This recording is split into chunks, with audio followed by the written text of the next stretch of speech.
안녕하세요. 사연에 빠지다의 DJ 민영입니다. 오늘도 두 가지 사연 준비되어 있으니 재미있게 들어주시고요. 구독과 좋아요 버튼도 꾹 눌러주세요. 그럼 오늘의 사연 함께 시작해 볼게요.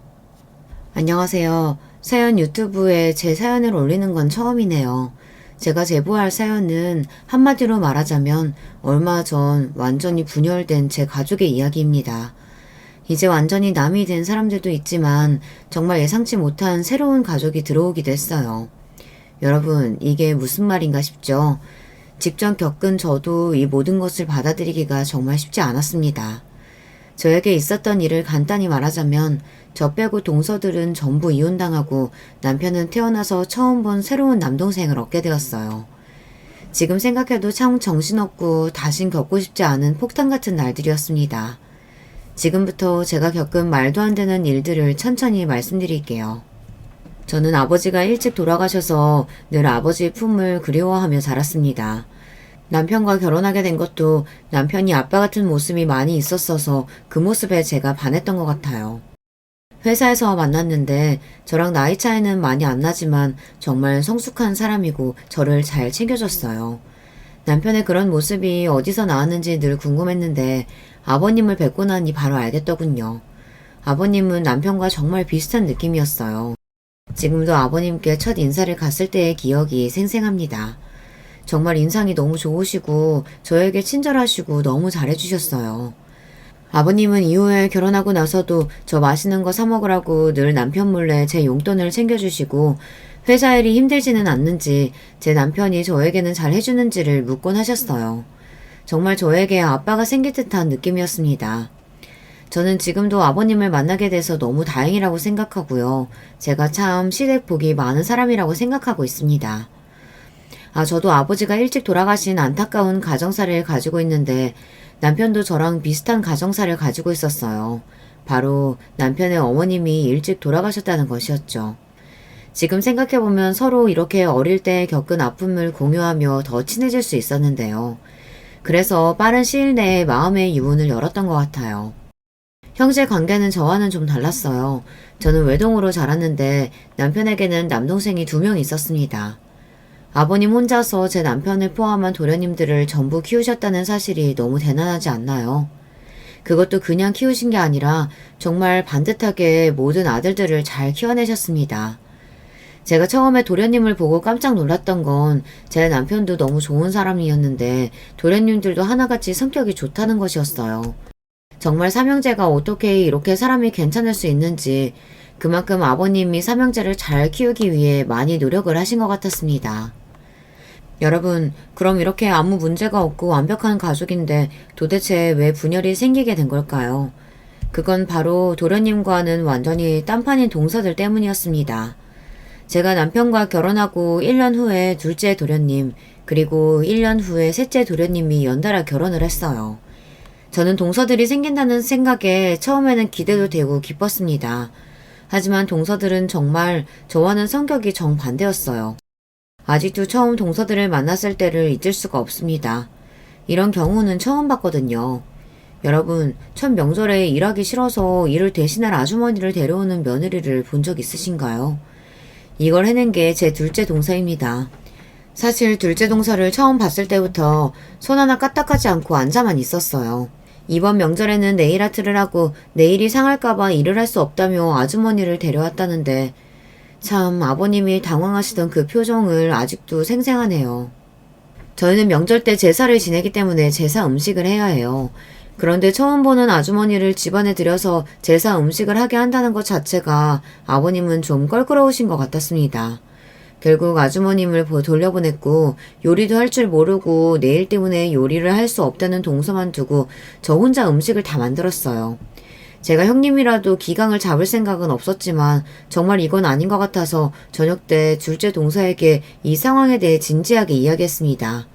하지만 뭐가 문제인지 전혀 모르는 눈치더군요. 형님, 요즘 세대가 어떤 세대인데 명절 음식을 저희가 직접 해요. 아버님한테 미리 얘기했었으면 절대 아주머니 데려오지 말라고 하셨겠죠. 근데 그렇다고 제가 요리를 할 순 없잖아요? 저 집에서 요리해본 적도 없어요. 이렇게 말하더니 저보고 앞으로 명절 때마다 일할 아주머니를 데리고 오자고 하더군요. 사실 너무 어이가 없었지만 그때는 동서가 많이 어리기 때문에 어리니까 그럴 수 있지 하면서 넘겼습니다. 그러곤 속으로 생각했죠.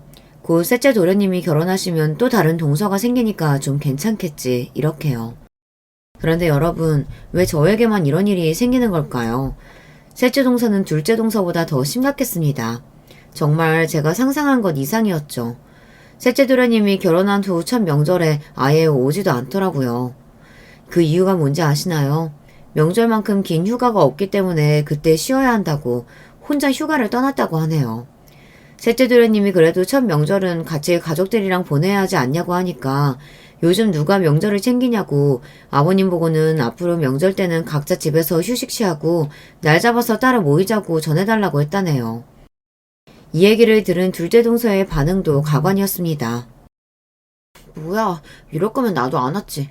아버님, 명절에 누구는 오고 누구는 안 오는 게 말이 돼요? 저도 안 올래요. 솔직히 누가 쉬고 싶지 여기 오고 싶겠냐고요. 딱 저렇게 아버님이 있는 데서 대놓고 말하더군요. 성격 좋은 아버님은 눈치를 보며 허허 웃으셨습니다. 사실 저희가 평소에 아버님 집에 자주 찾아뵙는 것도 아니거든요.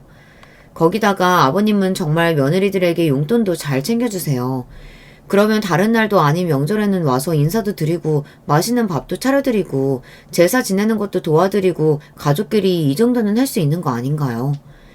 아버님 앞에서 대놓고 오기 싫다고 말하는 게 정말 저는 무례하다고 생각이 들었습니다. 너무 성격도 좋고 괜찮은 도련님들이 왜 이런 사람들을 만났는지 정말 이해가 되지 않았어요. 결국 제 남편이 이 문제를 도련님들께 진지하게 이야기했고 도련님들이 동서에게 제대로 말을 했다고 합니다. 이후에 아버님이 있을 때만 동서들이 말 조심하는 것을 보니 그때 도련님들에게 혼이 난 게 아닌가 생각이 들었어요. 그래도 동서들은 명절에 음식을 하거나 명절에 가족끼리 모인다는 것 자체는 끝까지 납득을 못하는 듯 했습니다. 결국 명절 때마다 핑계를 대며 동서들이 빠지려 하자 제 남편이 해결책을 냈습니다. 저희가 다 같이 모이는 날은 1년에 단 한 번 아버님 생일로 정하는 것이죠. 사실 저는 아버님께 늘 감사한 마음이었기 때문에 명절이 아니라도 늘 찾아와서 아버님께 맛있는 음식도 해드리고 여러 가지 이야기를 나누었어요. 여쭤보니 동서들은 정말 생일날 말고는 한 번도 오지를 않는다더군요. 제가 아버님께 한 번은 이런 질문을 한 적이 있었습니다. 아버님, 그래도 며느리들이 명절에도 안 오는데 섭섭하지 않으세요? 다른 집은 다 명절에 모이고 그러잖아요. 괜찮아. 요즘 애들 먹고 살기 바쁘잖아. 명절에 쉬고 싶은데 당연한 거지. 나는 그냥 우리 아들이랑 잘 살기만 하면 돼. 그리고 나한테 다들 싹싹하니 잘하잖니. 나는 우리 며느리들 모두에게 너무 고마워. 저는 아버님이 좋은 분이라는 걸 알고 있었지만 아버님의 대답을 듣고 정말 놀랐어요. 요즘 며느리한테 이렇게 말해주는 시아버지가 있나요? 어떻게 이렇게까지 며느리들을 배려하고 속이 깊을 수 있는지 아버님의 말을 들으니 더더욱 동서들이 답답하고 미워지더군요. 그래서 저라도 아버님을 잘 챙겨드려야겠다고 생각했습니다. 그렇게 저와 남편은 3주에 한 번은 꼭 아버님 집에 찾아왔어요. 그러던 어느 날 아버님 집에서 큰일이 생기고 말았습니다. 그날은 마침 남편과 도련님들이 일 때문에 모두 해외에 가 있어서 저와 아버님만 있는 상태였어요. 지금 생각해도 정말 아찔하네요. 아이고, 살려줘! 아버님은 저를 부르시더니 갑자기 이 말을 남기고선 쓰러져 버렸습니다. 저는 너무 놀라서 손을 벌벌 떨며 울면서 다급하게 구급차를 불렀습니다. 남편과 도련님들한테도 바로 이 사실을 알렸지만 아주 먼 해외에 있어서 오는데 시간이 걸린다고 하더군요. 특히 이번엔 형제 3명이 같이 사업을 하고 있어서 꼭 필요한 계약을 따기 위해 해외에 나간 상황이었어요. 결국 저는 동서들에게 전화를 했습니다. 저는 다들 저처럼 놀라고 걱정하는 목소리로 전화를 받을 줄 알았는데 제 예상과는 전혀 다른 답을 하더군요. 어머, 아버님 원래 건강하시지 않으셨어요? 형님이 뭐 아버님 스트레스 받게 한 건 아니고요? 아무튼 병원에 오셨으니까 좀 쉬시면 괜찮아지시겠죠. 깨어나면 연락 주세요. 아버님께 전화 한 통 드릴게요. 그래도 제가 며느리인데 이 정도는 해야죠. 형님 고생하세요. 이렇게 말을 하더군요. 저는 이 말을 듣자마자 동서가 지금 나를 놀리는 건가 이 생각이 들었습니다.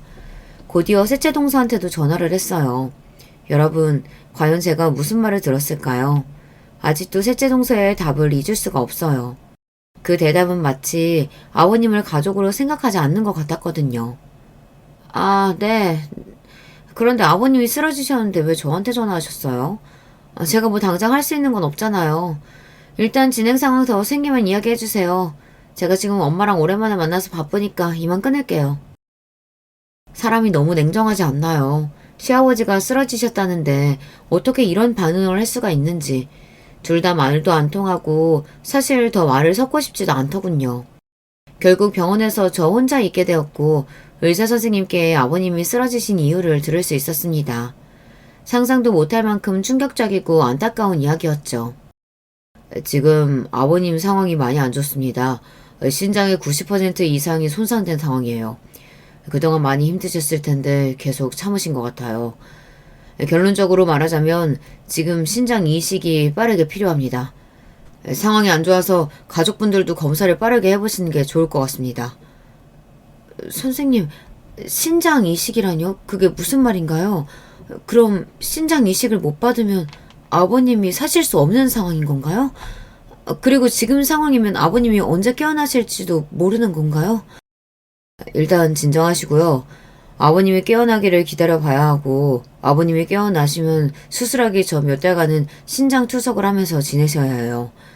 그리고 신장 이식을 기다릴 수도 있겠지만 몇 년이 걸릴 확률도 높기 때문에 빠르게 가족분들이 검사를 하셔서 신장 이식할 분이 있는지 이 상황에 대해 이야기를 나누시는 게 좋을 것 같습니다.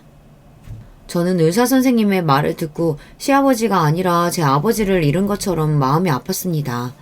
정말 병원 사람들이 다 쳐다볼 정도로 엉엉 울었던 것 같아요. 그만큼 아버님께 제가 많이 의지하고 있었던 것 같습니다. 아버님이 늘 웃고 계셨고 아프다는 말씀을 안 하셔서 이렇게까지 건강이 안 좋으신 상황인 줄 몰랐어요. 그동안 혼자 사시면서 얼마나 힘드셨을까요? 정말 아버님을 잃을 수도 있다고 생각하니 갑자기 정신이 번쩍 들더군요. 어떻게든 아버님을 살려야겠다는 생각뿐이었습니다. 그 순간 저는 큰 결심을 했고 당장 동서들한테 다시 전화를 했어요. 의사 선생님이 말씀해주신 상황을 설명하고 당장 병원으로 오라고 했지만 전부 일이 바쁘다며 올 수 없다고 하더군요. 저는 너무 화가 나서 난생 처음으로 동서들에게 정말 단호하게 말했습니다. 지금 얼마나 심각한 상황인지 다들 몰라요? 제가 의사 선생님께 들었는데 아버님 정말 많이 아프신 상황이에요. 아버님 건강하실 때 다들 찾아오지도 않고 며느리 도리도 제대로 안 했으면 아플 때라도 아버님 챙겨드려야죠.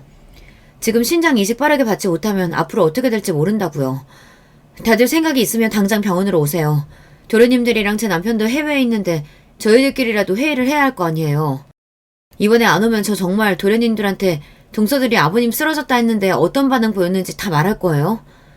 도련님들이 참 좋아하시겠어요. 그쵸? 제가 이렇게까지 화를 내며 이야기를 하자 그제서야 알겠다며 병원에 온다더군요.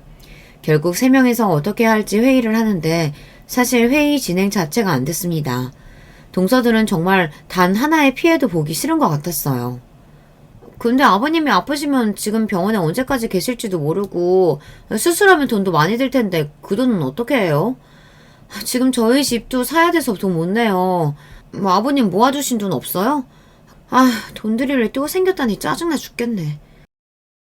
돈도 돈인데 저희가 검사를 해야 한다는 건 무슨 소리예요? 설마 저랑 제 남편이 신장 이식을 해야 하는 건 아니죠? 그거 하면 어쨌든 하기 전보다 면역력도 약해지고 건강도 안 좋아질 텐데 그걸 어떻게 해요? 저는 못하고요. 검사도 안 할 거예요. 이렇게 아버님 건강은 생각하지도 않은 채 돈도 내기 싫고 검사도 안 하겠다는 동서들을 보니 아버님이 너무 불쌍하더군요. 근데 정말 어이가 없는 건 동서들이 도련님들이 있을 땐 이렇게까지 솔직하게 이야기를 안 한다는 거예요. 최근에는 도련님들이 있을 때만 아버님께 살갑게 대화를 하고 늘 아버님 아프신 곳은 없는지 먹고 싶은 건 없는지 도련님이 볼 때만 여쭤보더군요. 이번에도 만약 도련님들이 옆에 있었다면 이렇게까지 노골적으로 싫다고 이야기하진 않았겠죠. 그들의 가식을 보니 정말 토가 나올 것 같았어요. 한마디로 역겨웠습니다. 저는 동서들에게 제 남편과 도련님들이 돌아오기 전까지는 저희들끼리 돌아가며 아버님 곁에 있어야 한다고 이야기했어요. 그렇게 동서들에게 실망한 다음 날 정말 다행히도 아버님이 깨어나셨습니다. 역시나 아버님이 깨어나자마자 동서들은 가식을 떨더군요. 아마 도련님들이랑 싸우기 싫어서 그러는 거겠죠. 아버님 쓰러지셨다면서요? 아우, 저희가 얼마나 걱정했는지 몰라요. 아무튼 이제 저희가 왔으니까 너무 걱정하지 마세요. 아버님 아프시면 진작 말을 하시지 그러셨어요. 그럼 저희가 뭐라도 해드렸을 텐데. 하필 이럴 때 아들들이 해외에 나가 있어요. 참 도움도 안 돼요. 그쵸? 아들들 올 동안 저희가 옆에 있을게요. 참 둘 다 말은 청산유수인데 행동도 제대로 하면 얼마나 좋을까요? 그래도 저는 동서들이 아버님 간병을 절대 안 한다고 할 줄 알았는데 도련님이랑 제 남편이 올 때까지 돌아가면서 간병을 하자는 제 말에 동의하는 걸 보고 그래도 아버님을 걱정하는 마음은 다들 있구나 생각했습니다.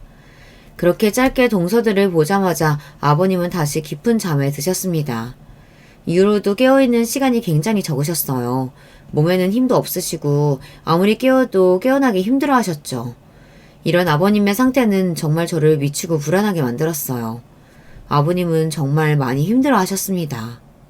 아무리 적어도 3일 후에야 남편과 도련님이 해외에서 돌아오기 때문에 그때까지는 저와 동서들이 어떻게든 아버님 곁을 지켜야 했고 결국 회의 끝에 첫째 날은 둘째 동서, 둘째 날은 셋째 동서, 이후에 제가 아버님 곁을 지키기로 했습니다. 그리고 둘째 동서가 아버님을 간병하기로 한 그날 정말 간호사분들께 사과를 드린 만큼 죄송하고 쪽팔리는 일이 생기고 말았습니다. 결국 그 일 때문에 저는 잠시 집을 갔다가 다시 와야 했죠. 제가 병원을 나간 이후 둘째 동서는 아버님이 몸이 불편하다 덥다고 말할 때마다 어떻게 해야 할지 몰라 간호사분들을 불렀다고 합니다. 그리고 간호사분들의 처치가 마음에 안 들었는지 무작정 짜증을 냈다고 해요. 아버님 이렇게 눕혀놓으면 또 나중에 불편하다고 저한테 뭐라고 하실 것 같은데 다시 제대로 해주세요. 환자분이 이 자세로 계속 계셔야 통증도 덜하고 편할 거예요. 그리고 보호자분이 환자분 상태 보시면서 온도나 자세 계속 바꿔주시면 좋습니다. 네? 그걸 저보고 다 하라고요? 그럼 간호사님은 뭐 하시는데요? 그냥 제가 신경 쓸 일 없도록 간호사님이 자주 와서 환자 상태 제대로 체크하면 되잖아요.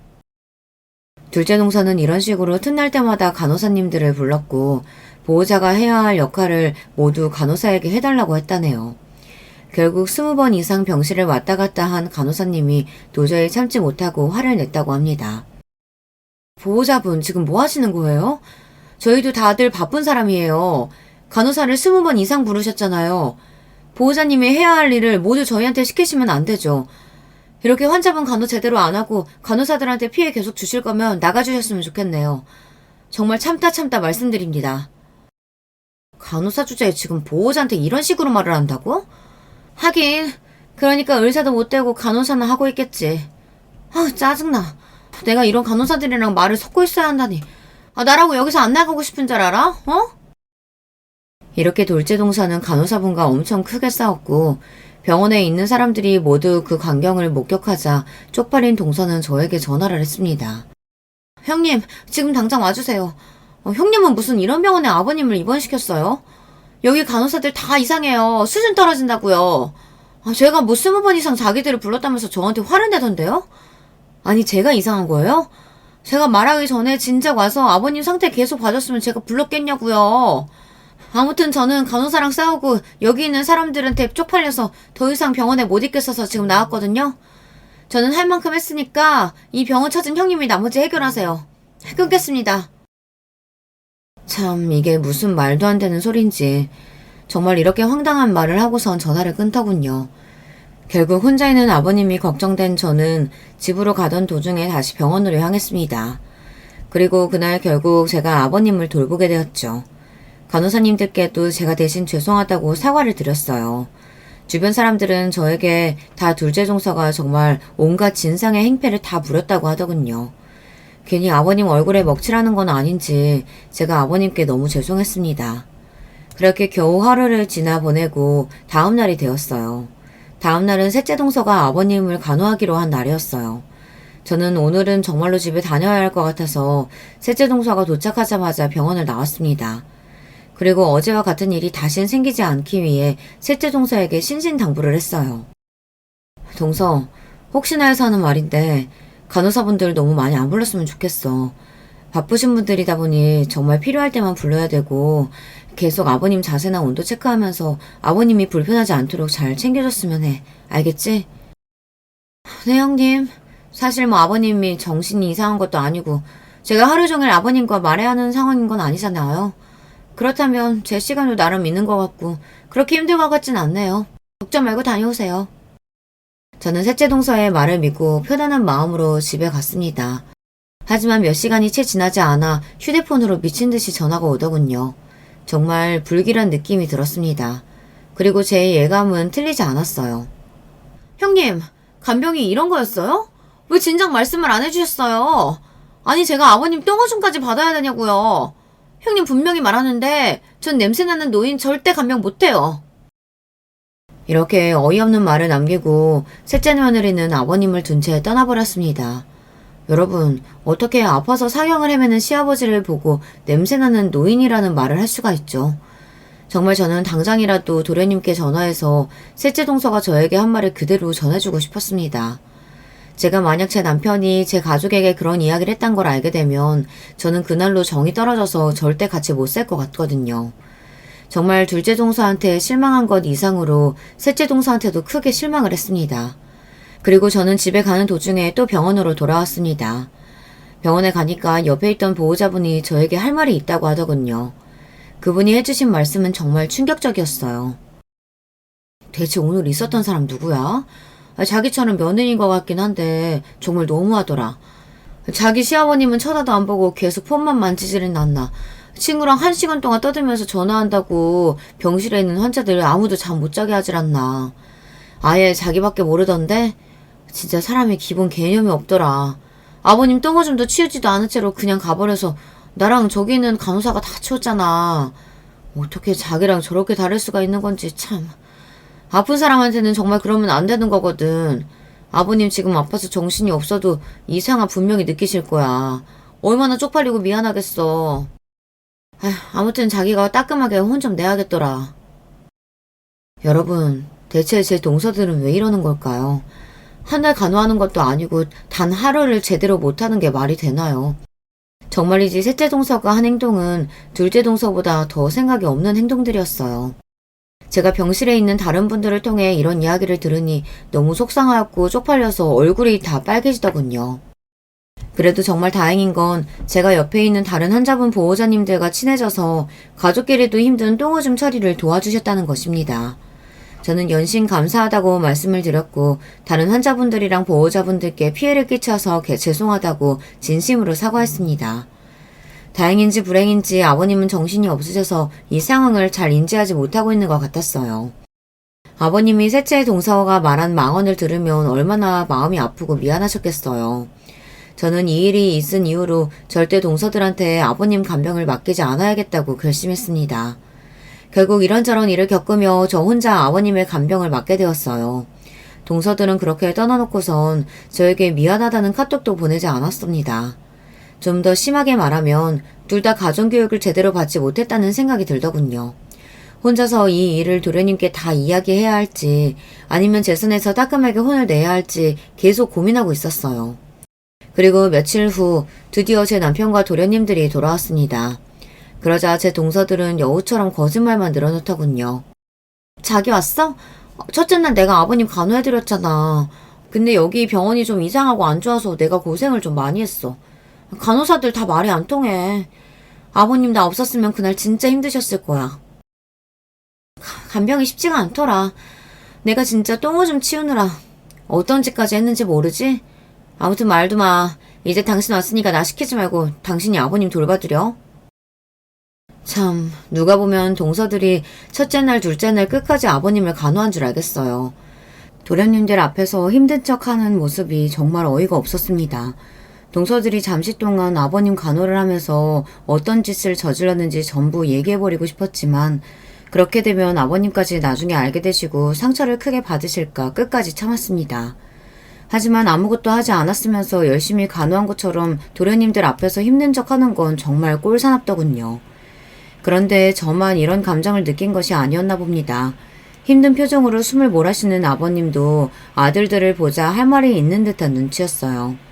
결국 제 남편이 아버지한테 아까부터 표정이 안 좋아 보이는데 하고 싶은 말이 있냐고 물어봤습니다.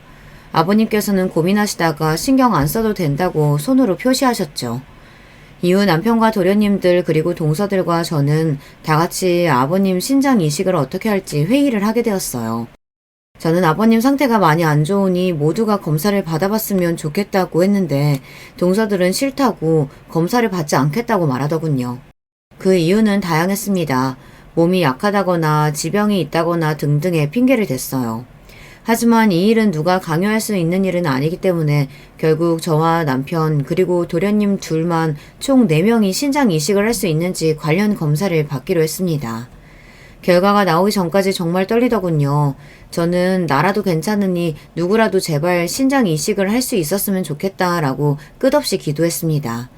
그리고 최종적으로 검사 결과가 나왔습니다. 과연 제 바람처럼 저희 중에서 신장 이식을 할 수 있는 사람이 있었을까요? 답은 아니오입니다. 정말 안타깝게도 저희 4명은 아버님께 신장 이식을 해드릴 수 없다고 하더군요. 혈액형 이유도 있고 무엇보다 남편과 도련님들도 신장이 그렇게 좋은 편이 아니었어요. 검사 결과가 생각보다 너무 안 좋게 나와서 실망스러웠죠. 아버님께 말씀을 드리니 괜찮다고 오히려 저희를 달래주시더군요. 그렇다고 몇 년 동안 언제 올지 모르는 신장 이식 순서만 기다리고 있을 수는 없어서 저와 남편 그리고 도련님들은 어떻게 이 상황을 해결해야 할지 계속 고민하고 있었습니다. 그나마 다행인 건 병원에서 신장 투석도 받고 밥도 열심히 드시고 하니까 아버님 안색은 예전보다 좋아지시는 것 같았어요. 사람들은 저에게 제가 열심히 아버님 간호를 잘 해드려서 아버님 안색이 좋아지고 있는 거라고 했습니다. 제 남편은 제가 힘들까봐 걱정됐는지 중간에 간병인을 구하자고 하더군요. 하지만 차마 아버님을 모르는 사람에게 맡길 수 없어서 저는 끝까지 옆에 있겠다고 했습니다. 제가 아버님을 어떻게 간호했는지 생각해보면 참 열정 그 자체였던 것 같아요. 솔직히 지금 다시 하라고 하면 그만큼 할 수 있을지 모르겠네요. 늘 하루에 2번 이상 아버님과 산책을 나갔고 병원에 아버님 또래의 분들과도 제가 먼저 친해져서 아버님이 심심하지 않도록 친구도 많이 만들어드렸어요. 그리고 병원 간호사님들께도 늘 간식을 챙겨드리며 아버님 잘 부탁드린다고 말씀드렸죠. 다들 저에게 며느리가 이렇게 시아버지를 열심히 간병하는 경우는 처음 봤다면서 대단하다고 하더군요. 하지만 저는 그만큼 아버님이 저에게 소중한 존재였기 때문에 당연한 일이라고 늘 생각했습니다. 그러던 어느 날 제가 아버님을 도저히 간병할 수 없는 일이 생기고 말았습니다. 뭐? 그게 진짜야? 지금 당장 달려갈게. 바로 저희 어머니가 화장실에서 미끄러지면서 응급실에 실려갔다는 전화를 받게 된 것이었어요. 결국 저는 급하게 동서들한테 전화를 해서 잠시만 아버님을 봐달라고 말했습니다. 그러자 동서들은 절대 안 된다고 말하더군요. 그 안 된다는 이유가 뭔지 아시나요? 형님, 저 저번에 아버님 간호하고 며칠 동안 알아 누웠어요. 노인네들 간병하는 게 아무나 하는 거 아니에요. 죄송해요. 저 체력이 너무 약해서 진짜 쓰러질 수 있을 것 같아요. 제가 가야 돼요? 그냥 제 남편 부르세요. 저 비위 약해서 다른 사람 똥냄새, 오줌 냄새 절대 못 맡는다니까요. 네, 이런 이유들을 말하더군요. 남편에게 동서들이 아무도 올 수 없다고 하자 이유를 묻던데 제가 차마 이런 이유를 이야기할 수가 없었습니다. 결국 급하게 간병인 선생님을 모시게 되었어요. 다행히 간병인 선생님이 너무 좋은 분이셔서 아버님도 편안해 보이시더군요. 결국 남편의 제안으로 저와 간병인 선생님이 하루씩 돌아가며 아버님의 간병을 맡기로 하였습니다. 그렇게 열심히 아버님을 간호하고 있는 와중에 어느 날 해가 서쪽에서 뜨는 일이 생겼습니다. 어쩌면 당연한 일일지도 모르지만 동서들의 예전 행동들을 보면 정말 놀라운 일이거든요. 바로 동서들이 먼저 아버님을 찾아온 것이었어요. 아버님, 저희 왔어요. 형님, 저희 왔어요. 계속 병원에 있으니까 힘드시죠? 마침 저희가 형님도 좀 쉬시게 해드릴 겸 아버님도 보고 싶어서 왔어요. 그리고 형님께 할 말도 있는데 잠시 시간 되시죠? 그렇게 동서들의 제안으로 저는 병원에서 동서들과 이야기를 나누게 됐습니다. 단 한 번도 저에게 먼저 대화를 건 적이 없어서 대체 무슨 일일까 궁금했어요. 이제 좀 다들 철이 든 건 아닐까 기대도 했었는데 참 동서들이 한 얘기가 뭔 줄 아시나요? 형님, 혹시 아버님이 형님한테 유산 얘기 안 했어요? 했죠. 안 했을 리가 없잖아요. 지금 아버님 신장 이식할 사람 못 구하고 있는데 아버님도 아실 거 아니에요. 안 좋은 상황까지 올 수도 있다는 거. 그러면 혹시 모를 상황 대비해서 유산 상속 어떻게 해야 될지 분명히 생각하고 계실 텐데. 형님은 가까이 있으니까 아버님이랑 이런 대화 나누지 않아요? 동서들이 저에게 묻고 싶은 말은 아버님 건강에 대한 게 아니라 그저 유산 상속에 대한 것이었습니다. 저는 어떻게든 아버님이 빨리 회복해서 더 오래 살면 좋겠다는 생각으로 열심히 간호하고 있는데 동서들은 아버님이 살지 못할 상황이나 생각하며 유산을 탐내고 있었다니 그들의 속내에 너무 소름이 돋고 짜증이 나더군요. 겨우 화를 참고 동서들에게 얘기했습니다. 지금 갑자기 찾아와서 무슨 얘기하는 거야? 아버님은 유산 상속에 대한 어떤 얘기도 나한테 한 적 없고 앞으로도 아버님이 건강하실 거기 때문에 유산 상속에 대한 이야기를 지금 할 필요는 없다고 생각해. 제가 단호하게 얘기하자 동서들은 입을 삐죽거리며 저에게 지금 혼자 아버님이랑 친해져서 유산 다 가지고 싶어서 거짓말하는 거 아니냐고 묻더군요. 결국 저는 화를 참지 못하고 다시는 이런 일로 찾아오지 말라고 이야기하며 자리를 떴습니다. 이후 둘의 대화가 궁금해서 몰래 들어봤는데 둘의 대화가 너무 마음에 걸리더군요. 그러면 그거 어떻게 해결해? 돈 있어야 되잖아. 두고 봐. 어차피 아버님 지금 방법 없잖아. 그럼 우리한테 오게 돼 있어. 저 대화에서 꼭 아버님과 도련님들 몰래 일을 꾸미고 있는 것 같았습니다. 그리고 그 일에 돈이 필요해서 저렇게 아버님 유산을 탐내는 건 아닐까 생각도 들었죠. 물론 물증이 없어서 더 이상 제가 할 수 있는 말은 없는 것 같네요. 이렇게 동서들이 아버님 재산을 탐내고 있을 때에도 저는 어떻게 하면 아버님이 살 수 있을지 생각했습니다. 그리고 며칠 후 아버님을 살릴 수 있는 예상치 못한 인물이 병원에 등장했어요. 이 일로 제 남편과 저 도련님들 동서 모두가 난리가 났습니다. 아버님을 찾아온 사람은 19살의 어린 소년이었는데 자기가 아버님의 아들이라고 말하더군요. 제 남편이 예전에 아버님이 여자친구가 있으셨다고 말한 적이 있었는데 저는 그때 태어난 아이가 아닐까 추측했습니다. 그리고 나중에 아버님 정신이 괜찮을 때 슬쩍 여쭤보니 말 못해서 미안하다고 맞다고 하시더군요. 아이는 나타나자마자 아버님 상태를 보며 울었고 저희에게 찾아와서 미안하다며 신장 이식을 하기 위해 검사를 하겠다고 했어요. 제가 찾아와서 많이 당황하셨죠? 저도 다들 놀라실까봐 안 오려고 했는데 제 아버지 신장 이식하고 싶어서 찾아왔습니다. 죄송합니다. 신장 이식만 해드리고 다시는 안 나타날게요.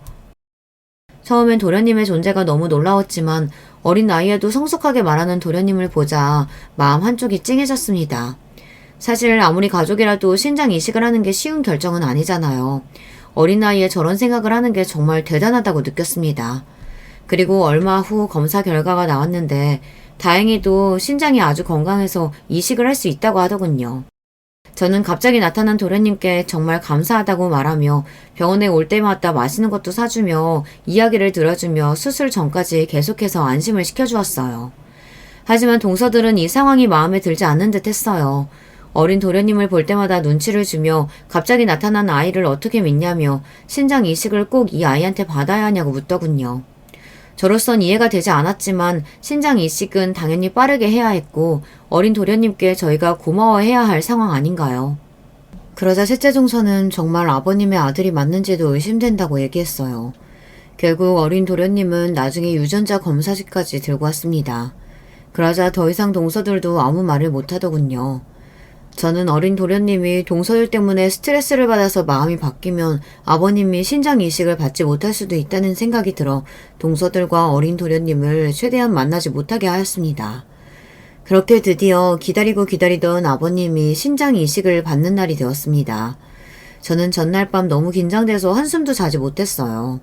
저도 이렇게 떨리는데 어린 19살 아이는 얼마나 무서울까 생각이 들더군요. 수술을 하는 동안 계속해서 기도를 했습니다. 그리고 정말 다행히도 의사 선생님이 수술이 잘 끝났다고 말하더군요. 이후 아버님의 상태를 살펴봤는데 생각보다 괜찮으신 듯 했습니다. 하지만 문제는 19살의 도련님이었어요. 도련님은 형들이 괜찮냐고 물었을 땐 억지로 웃으면서 괜찮다고 하더니 제가 따로 물어보자 숨을 몰아쉬며 너무 아프다고 털어놓더군요. 형수님, 이거 통증이 정말 제가 생각지도 못할 정도로 너무 아픕니다. 이 말을 듣자마자 제가 깜짝 놀라서 의사 선생님을 불렀어요. 하지만 의사 선생님은 이미 무통조사를 놓았고 원래 수술 후 통증이 있을 수도 있기 때문에 더 할 수 있는 게 없다고 하더군요. 어린 도련님은 그날 이후에도 너무 힘들어했습니다. 나중에는 제 남편이 왔을 때도 너무 아프다며 살려달라고 하더군요. 결국 저는 다시 의사 선생님을 불렀습니다. 어린 도련님이 너무 아파하는 것을 보자 정말 죄송하게도 의사 선생님께 어떻게든 해달라며 화를 내버렸죠. 선생님, 사람이 이렇게 아파하는데 병원에서 아무것도 해줄 수 없다는 게 말이 되나요? 와서 뭐라도 해주셔야죠. 어느 정도 이성을 잃은 저를 보자 의사 선생님은 결국 다시 와서 어린 도련님을 봐주셨고 끙끙 앓는 도련님에게 마약성 진통제를 추가해 주셨습니다. 드디어 도련님이 좀 괜찮아지시겠구나 생각했는데 이후에도 도련님은 엄청 아파하시더군요. 결국 계속 힘들어하시다가 기절하듯 잠이 들었습니다. 어린 도련님은 그렇게 며칠 동안 심한 통증을 호소했어요. 다음 날에도 다다음 날에도 계속해서요. 정말 죽을 것 같네요. 그래도 계속 버티다 보면 괜찮아지겠죠? 아직 수술한 지 얼마 안 돼서 그렇겠죠? 이렇게 묻는 도련님께 저는 안타깝게도 아무 말도 해줄 수가 없었습니다. 너무 미안하고 고맙다는 소리만 계속했던 것 같아요. 그래도 다행인 건 며칠이 더 지나니까 도련님이 통증을 거의 안 느끼게 되었다는 것이에요. 이후 아버님도 수술 결과가 좋았고 도련님도 회복 속도가 빨라서 저는 크게 안심했습니다. 그렇게 아버님이 열심히 회복하시던 도중 어느 날 저에게 예상치 못한 말을 꺼내셨습니다. 내가 아파서 큰 돈 들었을 텐데 그 돈은 어떻게 해결했니?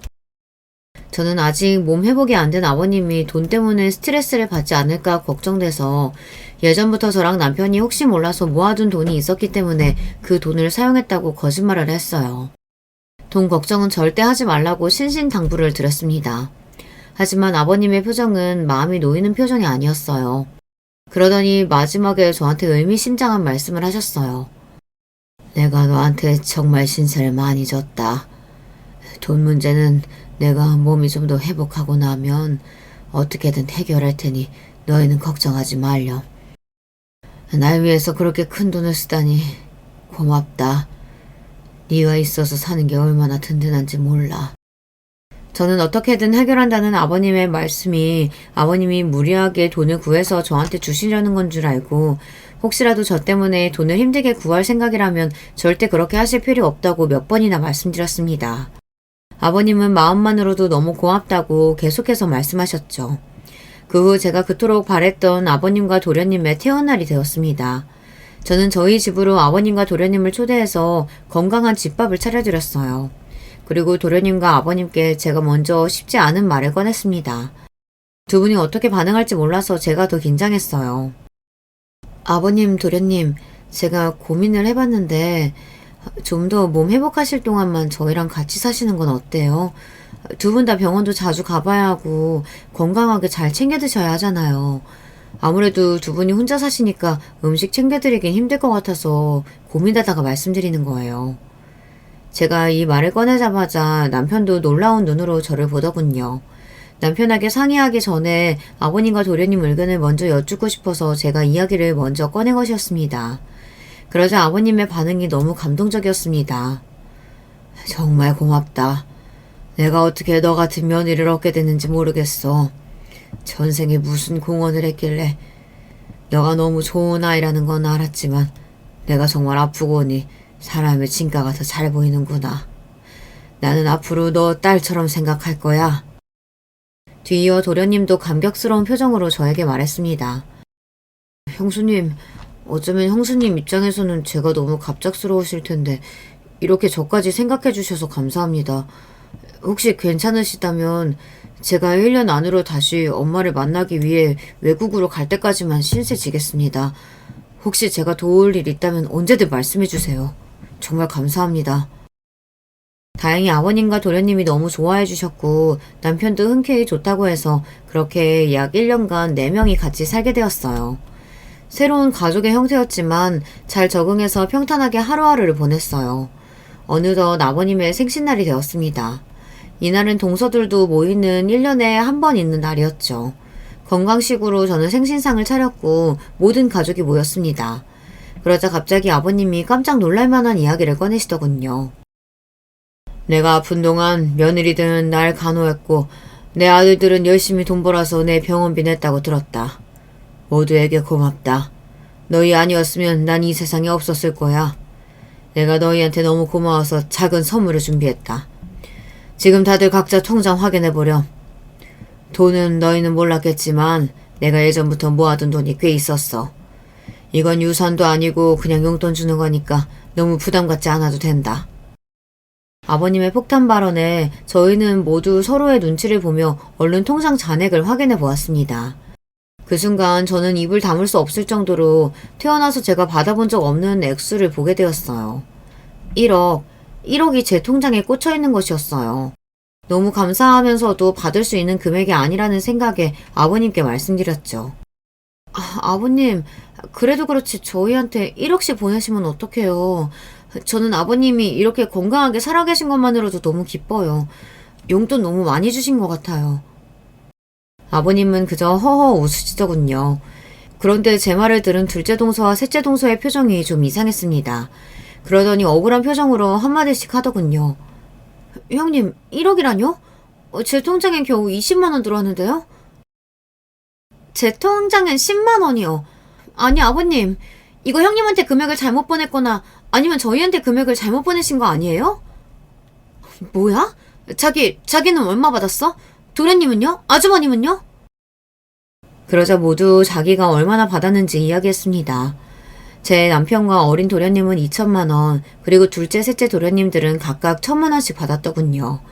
결국 모두가 받은 액수가 다르다는 걸 알게 되자 화가 난 동서들은 아버님께 따지기 시작했어요.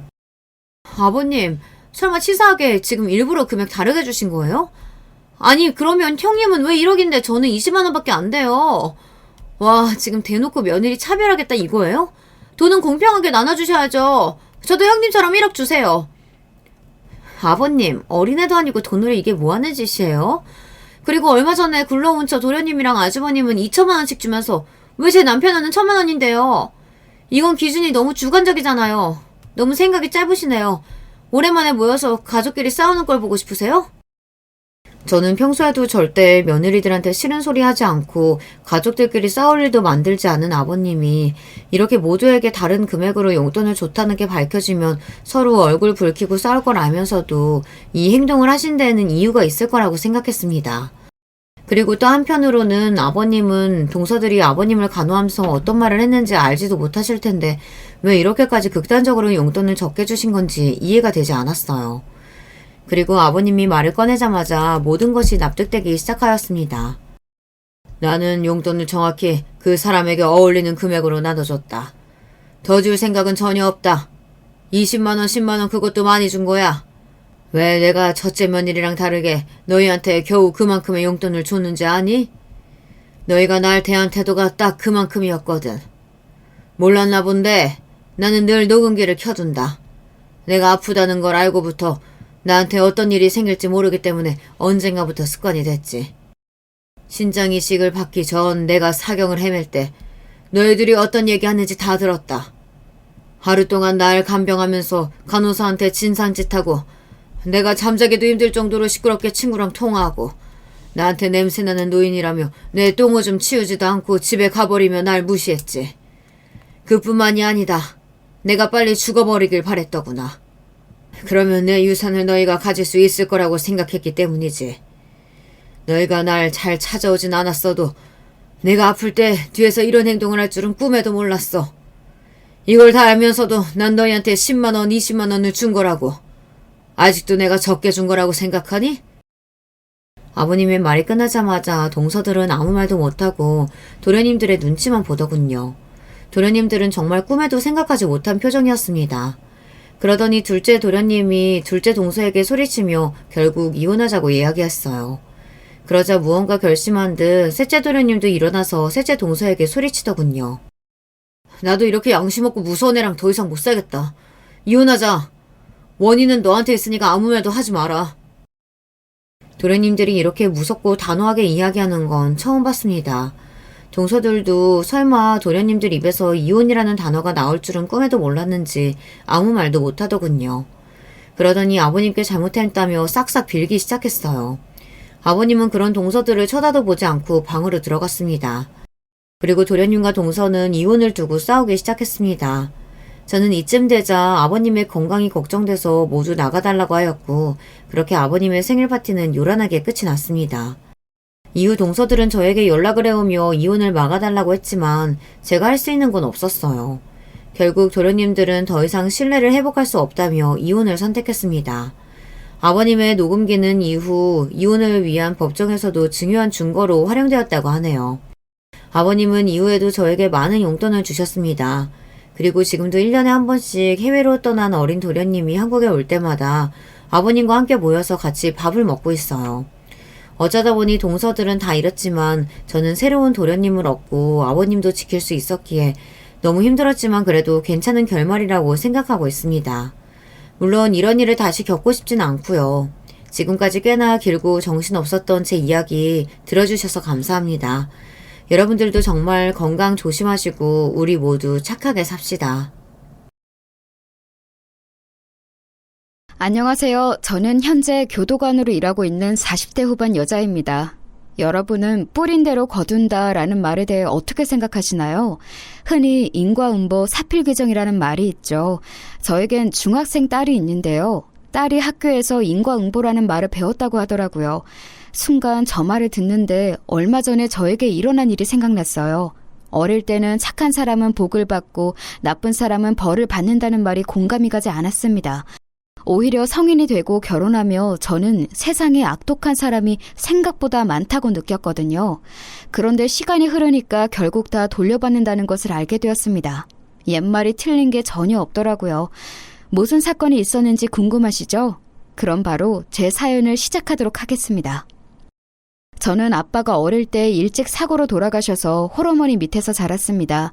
다른 형제가 있던 것도 아니라 엄마와 둘이 가족의 전부였어요. 아빠가 돌아가시기 전에 빚을 많이 남겨놓은 상태라 엄마는 쉬는 날도 없이 일하셨습니다. 아휴, 지수야, 엄마 괜찮으니까 너 가서 쉬어. 손도 작은데 엄마 안마 안 해줘도 돼. 가서 공부해. 에이, 엄마가 나 키우려고 얼마나 열심히 일하는지 아는데 내가 이것도 못 해줄까 봐? 엄마, 내가 죽도록 공부해서 엄마 꼭 호강시켜줄게. 알겠지? 말만 들어도 좋다. 엄마는 우리 지수가 공부 못해도 돼. 그냥 건강하게만 자랐으면 좋겠어. 엄마와 저는 서로밖에 의지할 사람이 없었어요.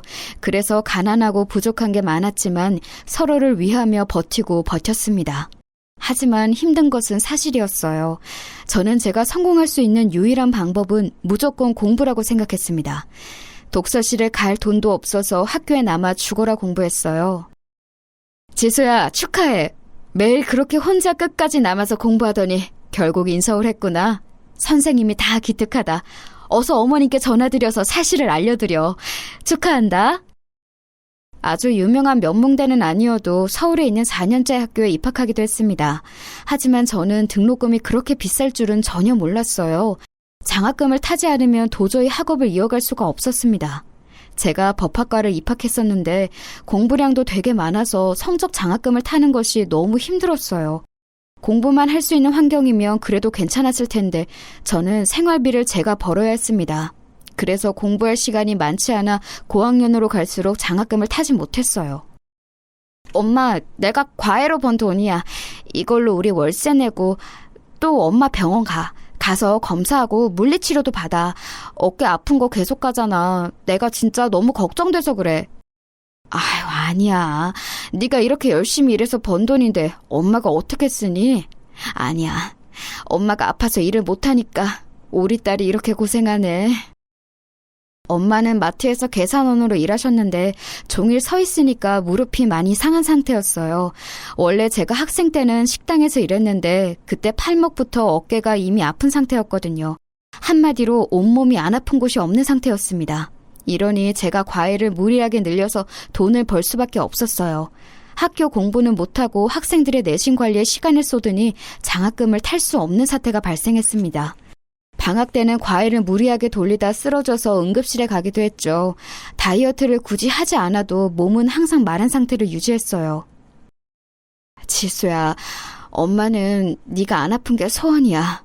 제발 몸 생각하면서 일해, 응? 이게 다 엄마 때문이야. 엄마만 아니었어도 우리 딸이 이런 고생은 안 하고 살 텐데. 우리 딸한테 엄마가 너무 미안하다.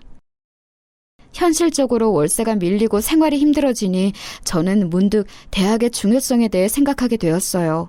저는 어릴 때부터 변호사가 되고 싶었습니다.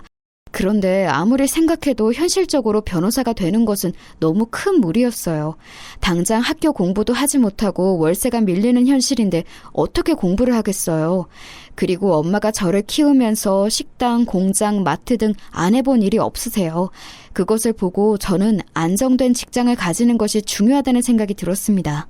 그래서 휴학을 하고 무작정 공무원 준비를 시작했어요. 밤을 새워가며 공부했고 마침내 교도소에서 근무하는 교도관이 되었습니다. 우리 딸이 공무원이라니 엄마는 너무 기뻐. 그렇게 열심히 공부하더니 결국 해냈구나. 엄마는 우리 딸이 정말 자랑스러워. 하늘에 계신 아빠도 무척 기뻐하실 거야. 기특하다, 기특해. 엄마는 제가 공무원이 되었다고 하니 아주 크게 기뻐하셨어요. 엄마가 그렇게 기뻐한 것은 제가 태어나서 처음 봤을 정도였답니다. 저도 안정적인 직장을 가지니 마음이 여유로워졌어요. 그동안 제 생활은 전혀 없이 돈만 벌었거든요. 그런데 이제는 아무도 저를 자를 수 없는 철밥통 직장을 가지니 너무 기뻤습니다. 그렇게 일하기 시작했는데 제 공무원 동기가 어느 날 저에게 소개팅을 하라고 하더라고요. 지수야, 저번에 내 남친이 나 데리러 오면서 너 봤잖아. 마침 남자친구 아는 친구가 여자 소개해달라고 한다고 하더라고. 이번 기회에 남자친구 만들어. 너 연애해본 적 없다며? 소개팅? 그런데 나 어색할 것 같아. 이런 거 한 번도 안 해봤거든. 괜히 나갔다가 분위기만 망치면 어떡해? 걱정돼. 에이, 아니야. 그리고 나도 그 오빠 몇 번 봐서 알거든? 성격 진짜 좋아. 네가 어색하거나 불편한 일 없을 거야. 당장 이번 휴무에 뭐해? 이런 건 빨리 얼굴 봐야 하거든. 저는 그렇게 동기의 열렬한 지지로 인생 첫 소개팅을 나가게 되었습니다. 대학생 때 그 흔한 미팅도 나간 적이 없었던 터라 처음 나가는 거라 무척 떨렸어요. 떨리는 마음을 부여잡고 갔더니 생각보다 훨씬 훤칠하고 잘생긴 사람이 있었습니다. 안녕하세요. 지수씨 맞으시죠? 저는 김재성이라고 합니다. 만나서 반갑습니다. 오시는데 힘들지는 않으셨어요? 얼마나 걸리셨어요? 안녕하세요. 네, 그냥 버스 타고 왔는데 30분 정도 걸렸어요. 반갑습니다. 제가 혹시 몰라서 미리 커피 시켜놨어요. 이거 드시면서 먹고 싶으신 거 또 있으시면 말씀해 주세요. 그리고 우리 저녁은 근사한 곳으로 갈까요?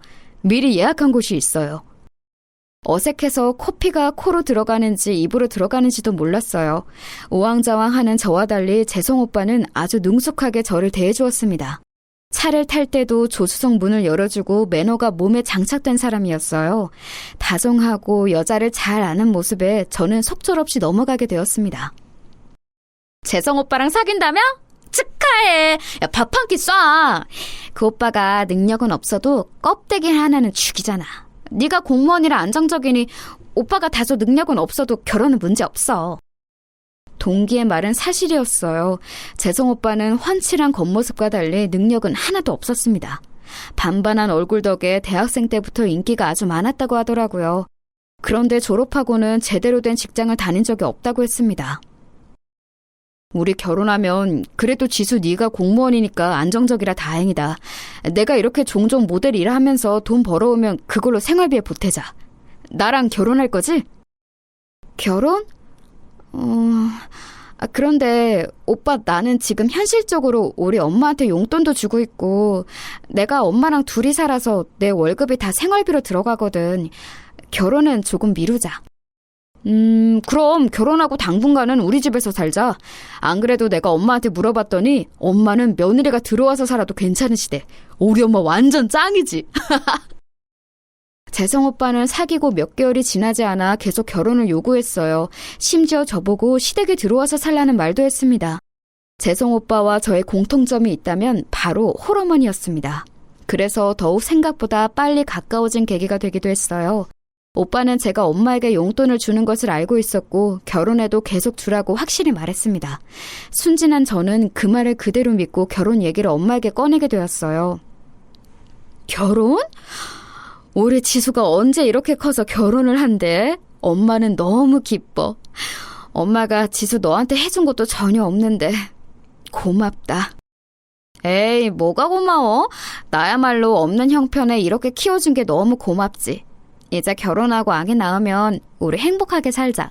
엄마도 손주 보고 싶다며? 다행이다. 우리 엄마는 제가 결혼한다고 하니 너무 기뻐하셨어요. 재성 오빠를 보고도 잘생겼다고 환영하셨죠. 이렇다 할 직업도 없는 남자였지만 미래 가능성을 보고 결혼 허락을 하셨어요. 제가 공무원이라 찰밥통이니 큰 걱정은 없었죠. 그래서 저는 우리 엄마가 재성 오빠를 환영한 것처럼 시어머니도 저를 환영할 줄 알았습니다. 그런데 그건 제 착각이었어요. 제가 시댁에 처음 인사드리러 간 날 저는 깜짝 놀랐어요. 우리 엄마는 재성 오빠가 인사하러 온다고 시장에 가서 갈비부터 잡채 등 진수성찬을 차리셨거든요. 저도 엄마와 살면서 몇 번 먹어본 적 없는 고급 요리들을 손수 준비하셨어요. 사위를 맞이하려면 이 정도는 기본이라고 하셨죠. 그런데 제가 시댁에 갔더니 준비가 하나도 안 되어 있었습니다. 정확히 말하면 저는 해산물을 개인적으로 못 먹는데 시어머니가 준비한 음식은 죄다 해산물이었어요. 내가 며느리가 인사 온다고 어젯밤부터 준비한 음식인데 입에 안 맞니? 열심히 준비했는데 민망하고 김 빠진다. 이럴 줄 알았으면 그냥 김이나 대충 올려놓을 걸 그랬네. 아, 제가 해산물을 먹으면 알레르기가 올라와서요. 안 먹는 게 아니고 못 먹어요. 죄송해요. 엄마, 내가 지수 해산물 못 먹는다고 했잖아. 지수야, 그래도 우리 엄마가 나쁜 마음으로 그런 건 아니야. 알지? 뭐 라면이라도 먹을래? 아, 아니야. 나 아까 오기 전에 빵 먹어서 배가 고프진 않아. 괜찮아. 어머님 괜찮아요. 알레르기도 편식의 일종 아니니? 먹는 버릇 들이면 괜찮아질 거야. 몸에 안 받는다고 생각하지 말고 먹어봐. 해산물이 얼마나 몸에 좋은데. 시어머니는 제가 해산물을 못 먹는 것을 알면서도 자꾸 음식을 권하셨어요. 그런데 제가 단순히 편식이면 몰라도 진짜 해산물을 먹으면 설사부터 구토까지 하고 피부에 반점도 올라오거든요. 상당히 난처했습니다. 그래도 재성 오빠가 중간에서 중재해준 편이라 괜찮았어요. 그때는 이런 거는 별거 아니라고 생각하고 넘겼습니다. 그렇게 결혼하고 저는 시댁에 들어가서 살게 되었어요. 그런데 그때부터 지옥이 시작되었답니다. 아유, 너는 조용히 나가지 뭐가 이렇게 시끄러워? 집안 사람들 다 자는 거 안 보이니? 너 출근하는 거 지금 광고하는 거야? 아, 죄송해요. 제가 조용히 샤워한다는 것을 어머님 시끄러우셨죠? 조용히 나갈게요. 제가 교도관이라 3교대를 하는데 새벽에 나가거나 들어오는 경우가 있었어요. 그럴 때마다 시어머니는 제가 샤워하고 준비하는 것이 시끄럽다고 자다 깨고 뭐라 하셨습니다. 안 그래도 결혼하고 신혼이라 잘 보이고 싶은데 어머님에게 미움부터 받게 되는 걸까봐 두려웠어요. 너는 음식을 왜 이렇게 못하니? 우리 아들은 이렇게 요리하면 아예 입에도 대지 않아. 너 우리 아들이 얼마나 소중한 자식인지 들었지? 애 아빠가 남긴 유일한 자식이라 나한테 의미가 커. 시어머니는 남편에 대해 엄청난 애정을 가진 분이셨어요.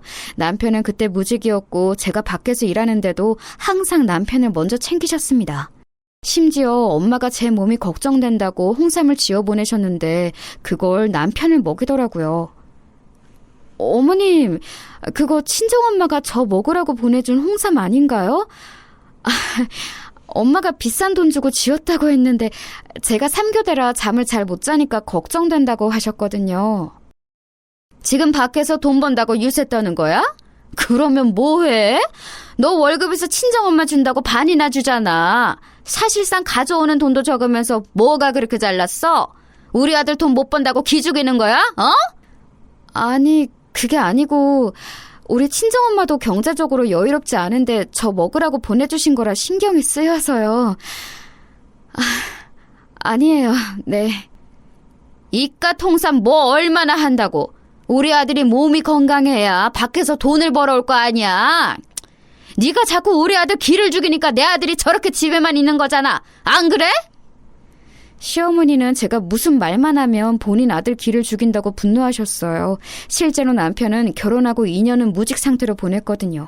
저만 밖에서 돈을 벌어오고는 했죠. 남편이 워낙 겉모습이 잘나서 대학생 때는 모델 아르바이트를 하기도 했지만 나이가 들고 결혼하니 현실적으로 아무 회사에서도 남편을 찾지 않았습니다.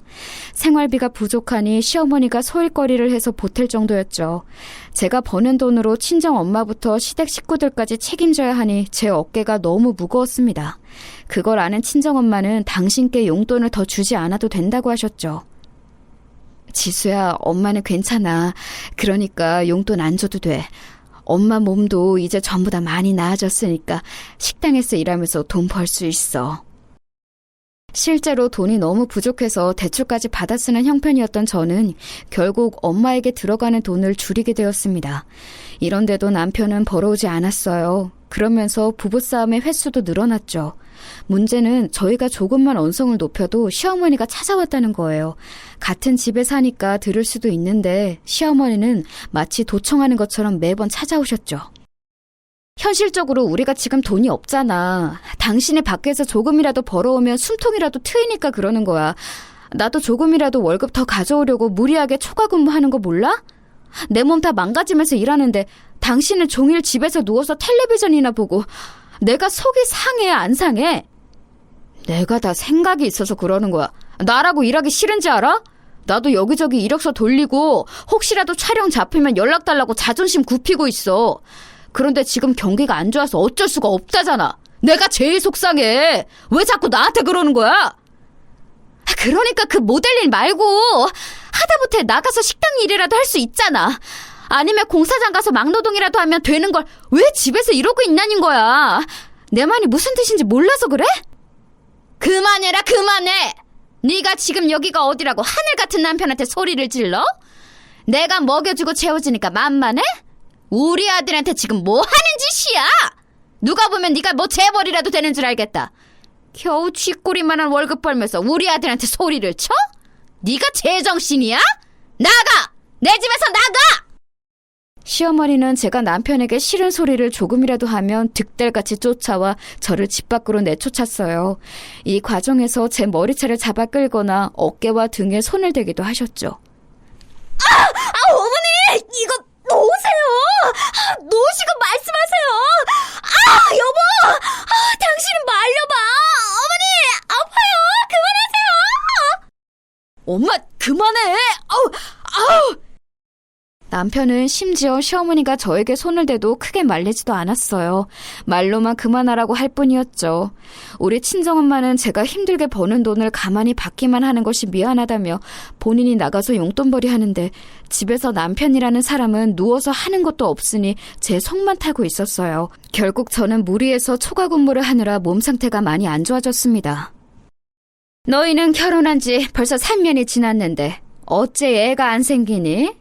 우리 아들한테 문제가 있지는 않을 테니 너 병원 가서 검사 좀 받아. 그래도 결혼했으면 당연히 아이는 낳고 대를 이어야지. 이미 몇 번이고 갔는데 병원에서 제 몸 상태가 많이 안 좋대요. 안 그래도 3교대로 일해서 힘든데 무리해서 초과 근무까지 하니까 스트레스로 임신이 안 되는 것 같다고 하더라고요. 그럼 어떡해? 아이는 낳아야 할 거 아니니? 그렇게 무책임하게 말하면 어떡하니? 스트레스 관리도 능력이야. 네가 노력이 부족해서 그런 거니까 노력해서 몸 관리도 열심히 해서 아기를 낳아야지. 저도 충분히 노력하고 있어요. 그런데 마음대로 아이가 쉽게 생기지 않아서 저도 속상해요. 실제로 병원에서는 제 몸이 이미 약해진 상태라 이대로 임신하고 출산까지 하게 된다면 몸이 많이 약해질 거라고 했어요. 그러면서 남편한테도 문제가 있다고 했는데 그걸 시어머니에게 말하면 또 뭐라고 하실 게 분명해서 말하지 않았습니다. 남편의 무능력과 현실적으로 아이가 생기지 않았고 제 몸도 힘드니까 저는 이때 처음으로 이혼 생각이 들었어요. 그리고 해산물을 못 먹는 저에게 시어머니가 매번 해산물 요리를 식탁에 올리는 것도 힘들었습니다. 저도 먹고 살아야 하니 제가 시간을 내어 요리하면 시어머니는 그걸 다 버리셨어요. 이런 행동을 참는 것도 한계가 있었죠. 뭐? 이혼? 어떻게 네가 이혼 얘기를 꺼내? 너도 결혼하고 우리 집으로 들어와서 편하게 살았잖아. 그리고 반찬은 우리 엄마가 해산물을 워낙 좋아하니까 그런 거지. 지수, 너는 항상 우리 엄마를 악역으로 만드는데 우리 엄마 그렇게 나쁜 사람 아니야. 그래, 알겠다고. 어머님 나쁜 사람 아닌 거 알겠다고. 그냥 내가 못 견디겠어. 우리 그냥 아이 없을 때 갈라서자. 나 할 만큼 했어. 그냥 우리 엄마 모시고 편하게 살래. 지수야, 진심이야? 나 너 없으면 안 돼. 미안해. 내가 잘할게. 나 진짜야. 그동안 너한테 못되게 굴었던 거 미안해. 밖에 나가서 돈도 벌어올게. 한 번만 다시 생각해줘. 당장 이번 달에 나가서 돈 벌어올게. 남편은 제가 이혼하자고 강수를 두자 사정하며 빌기 시작했어요. 하지만 지칠 대로 지친 저는 그런 남편의 말이 귀에 들어오지 않았습니다. 시어머니 역시 중간에서 또 제 머리채를 잡고 나가라며 정말 말 그대로 저를 내동댕이 치기도 하셨어요. 이혼? 편하게 일하라고 재워주고 먹여줬더니 뭐 이혼? 나가! 당장 나가! 허구한 날 일하면서 범죄자만 보더니 너도 정신이 어떻게 됐냐? 내 아들 잡아먹지 말고 나가! 이 망할려나! 네, 나간다고요! 이거 놓고 얘기하세요! 자꾸 이러면 경찰에 신고할 거예요! 이혼할 거니까 이거 놓으라고요!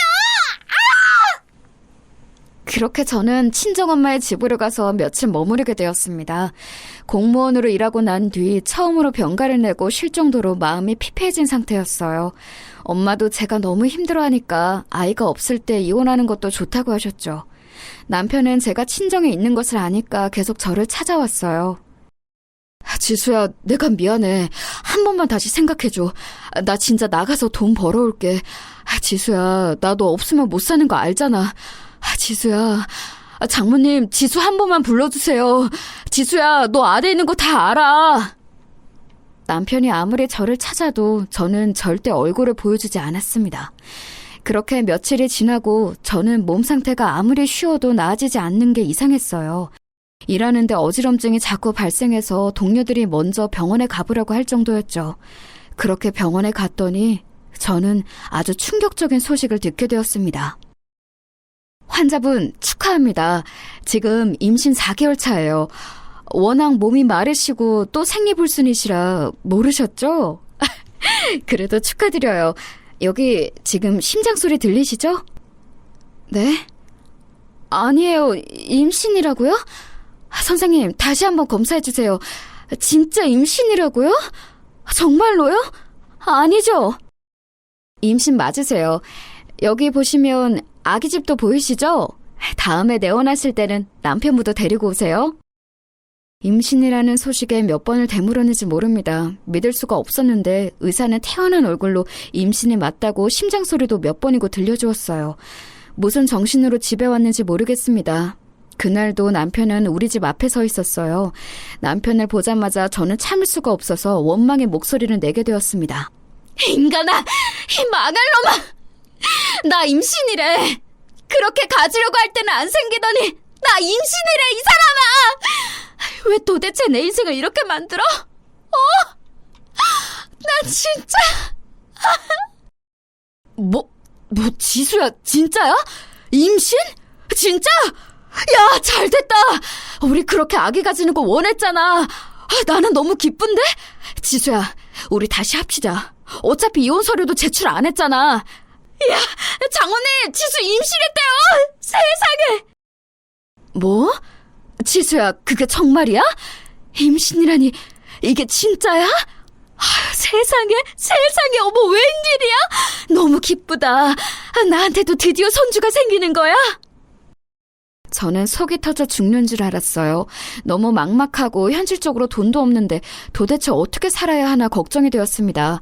그런 제 속도 모르고 남편은 혼자 신나서 동네방네 임신 소식을 알리게 되었죠. 결국 첫 번째 이혼 시도는 물거품이 되었답니다. 임신했으니 이혼은 못하겠는데 문제는 시어머니였어요. 저는 도저히 시어머니 얼굴을 보고 사는 것이 힘들다고 생각했거든요. 그러니까 임신 기간 때는 친정에 있을게.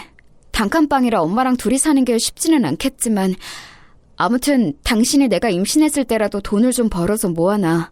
우리 아기 낳으면 독립하기로 한 거 잊지 말고. 알지? 지수야, 내가 그건 알아서 할게. 나 오늘도 공사장 가서 돈 벌었어. 이것 봐. 바로 현금으로 주더라. 내 핏줄이 세상에 태어난다고 하니까 너무 신나서 힘들어도 웃음이 막 나오더라고. 지금도 너무 기뻐. 천만 다행이었던 점은 바로 남편이 제가 임신하자 나가서 돈을 벌기 시작했다는 점이에요. 임신 기간 때는 남편은 무조건 제 편을 들어주었어요. 시어머니 얼굴을 보는 것이 힘들다고 하니까 제 마음이 편한 대로 하라며 공사장에 가서 돈을 벌고 그 돈을 우리 친정에 가져다 줄 정도였죠. 그래도 김서방 하는 짓 보니까 정신 차렸나 보다. 자기 새끼 생기면 저렇게 변하는 남자들 많아. 그러니까 힘들어도 꾹 참고 버텨. 알겠지? 친정엄마도 남편이 하는 행동을 보고 저에게 오히려 이혼하지 않길 잘했다고 할 정도였습니다. 확실히 친정집에 있으니 마음이 편해서 저도 시어머니의 존재는 잊고 아이 태교에 집중했어요. 중간에 시어머니에게 연락이 오긴 했지만 마음이 불편해서 받지 않았습니다. 그러다 아이가 태어났는데 당장 돈이 없어서 독립을 못하고 있었어요. 나 이제 밖에서 돈 버는 거 알잖아. 장모님 댁은 너무 좁아서 우리가 같이 살 수도 없고. 내가 중간에서 역할 잘할 테니까 우리 집에 가서 살자, 응? 그럼 진짜 돌까지만 같이 사는 거고 돈 모으면 나가는 거야? 약속하는 거다. 시어머니가 뭐라고 해도 당신 절대 흔들리면 안 돼. 우리 셋이 힘들어도 나가서 사는 거야. 알겠어? 알겠어. 내가 이렇게 손가락 걸고 약속할게. 우리 서영이를 봐서라도. 지수야, 나 절대 거짓말 안 해. 걱정하지 마. 나 믿지? 내가 알아서 할게. 그렇게 남편 말을 믿고 시댁에 들어간 저는 시어머니가 예전보다 더 시집살이를 시킬 것이라고는 전혀 상상도 하지 못했답니다. 사람은 바뀌지 않는다는 것을 알게 되는 계기가 되었어요. 제가 낳은 아이는 성별이 딸이었는데 시어머니는 심각한 남아선호 사상을 가지고 계셨거든요. 아우, 애 입 좀 막아라. 시끄러워서 잠을 잘 수가 없어. 여자애가 벌써 이렇게 목청이 커서 어떡하니? 우리 아들 닮았으면 조용하고 있는 줄도 몰랐을 텐데. 그러니까 아들을 낳았어야지. 아휴, 너는 꼭 낳아도 딸을 낳아서 이런 상황을 만들어? 어머님, 서영이 지금 겨우 8개월이에요. 8개월 아기가 우는 건 당연한 거잖아요. 안 울면 그게 더 이상해요. 우리 아들은 안 그랬어. 내 아들은 태어났을 때부터 효도했어.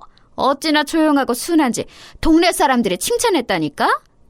내가 말이야, 우리 아들을 데리고 시장에 가면 사람들이 애가 참 순하다고 얼마나 칭찬하던지 몰라. 그래서 내가 아들 키울 때 얼마나 뿌듯했는데? 시어머니는 항상 당신 아들에 대한 자랑을 끝없이 표현했어요. 듣기 좋은 소리도 사람이 계속해서 3번 들으면 싫잖아요? 그런데 우리 딸은 하나부터 10까지 마음에 들어하지 않으면서 본인 아들 자랑을 하니 견디기 힘들더라고요. 저도 할 말을 하는데 귀를 막고 있는 건지 듣지도 않으셨답니다. 그러다 사건이 발생했는데 아이가 태어난 지 1년이 지나 돌잔치를 하려고 준비 중이었어요. 남편과 미리 말한 대로 돌잔치 후 분가를 하려고 했고 거기에 맞춰 저도 복직을 하려고 했습니다. 요즘 돌잔치는 직계 가족만 모여서 작게 하잖아요. 그래서 저희도 시어머니, 친정엄마, 그리고 시댁 쪽 친척 몇 분만 모여서 작게 진행했어요. 여기서 사건이 발생했습니다. 그래, 이제 그럼 나가 사는 거야? 그럼 아이는 누가 봐줘? 봐줄 사람은 있어? 괜히 나가서 고생하지 말고 시어머니랑 같이 사는 게 좋지 않아? 얼마나 좋아. 요즘 애들 봐주는 시어머니 없다?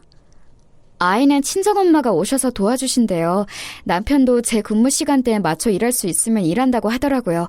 일단 어떻게든 살아봐야죠.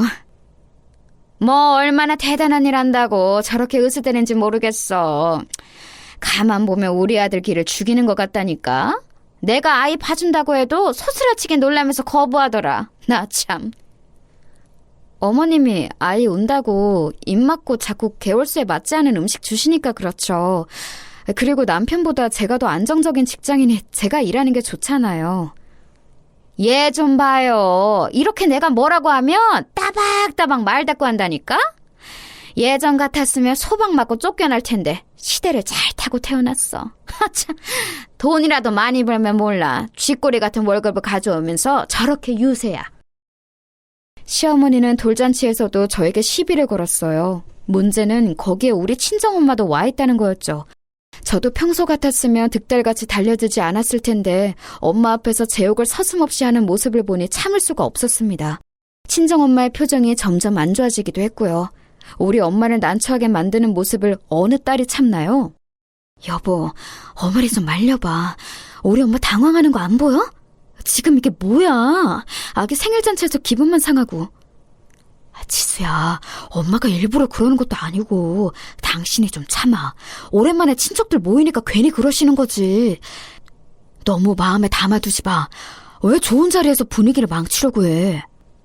내가 망치는 게 아니고 지금 시어머니가 사람들 앞에서 내 욕을 하잖아. 당신 제정신이야? 당신 아내가 저런 말을 듣고 있는데 아무렇지도 않아? 좋은 날 제발 좋게 넘어가자. 왜 이렇게 매번 일을 크게 만들어?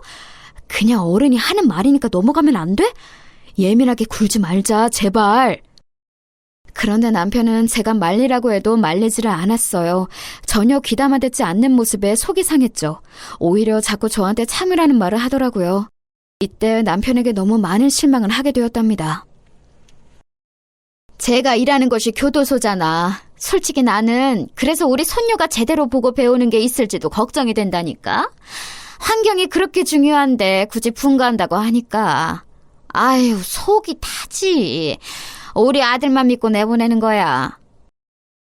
사돈, 제가 듣다 기가 막혀서 말하는데요. 도대체 우리 딸한테 왜 그러시는 거죠? 우리 딸은 그래도 공무원인데 사돈 아들은 아기 낳았는데도 공사장에서 일용직으로 일하는 거의 무직이잖아요. 내 새끼 왜 자꾸 욕하는 거야, 이 사람아. 어휴, 깜짝이야. 아니, 왜 소리를 지르고 그러세요? 제가 없는 말 지어냈나요? 교도소에서 범죄자들 보면서 일하는 거 맞잖아요. 뭐가 그렇게 당당하다고 큰 소리야? 내 딸은 그래도 찰밥통 직장을 가지고 있기라도 하지. 당신 아들은 뭐가 잘났는데? 뭐 하나 잘하는 것도 없으면서 자꾸 내 딸 사람들 앞에서 욕하는 거야, 이 사람이! 저는 우리 엄마의 성격을 누구보다 잘 아는데 엄마가 누군가에게 저렇게 화내는 것을 처음 봤어요. 아마 자꾸 제 욕을 하는 게 참을 수가 없으셨나 봐요. 시어머니와 친정엄마는 그렇게 우리 딸 돌잔치에서 서로 비난하며 싸웠습니다. 친척들과 남편이 겨우 말려서 상황은 진정되었지만 서로 마음속에 앙금은 크게 남게 되었어요. 내가 진짜 네가 그동안 저런 시어머니랑 같이 살았다고 하니까 속이 터져. 속상해서 눈물밖에 나오지를 않아. 돌아가신 네 아빠가 하늘에서 보고 얼마나 마음이 아프겠어. 저런 집하고 남은 인생 살지 말고 이혼해라. 오히려 엄마가 이혼하라고 할 정도였습니다. 저 또한 전날 시어머니와 남편에게 큰 실망을 하게 되었어요. 그래서 남편에게 다시 이혼 얘기를 꺼냈습니다. 남편은 또 저에게 빌기 시작했어요. 아니, 나 이제 그만하고 싶어. 당신 분명 서영이 돌 지나면 분가하자고 했으면서 그동안 모아놓은 돈도 없더라? 현실적으로 나만 또 나가서 일해야 하는데 어떻게 그 돈으로 살아? 내가 잘할게. 우리 엄마가 그래도 나쁜 사람은 아니야.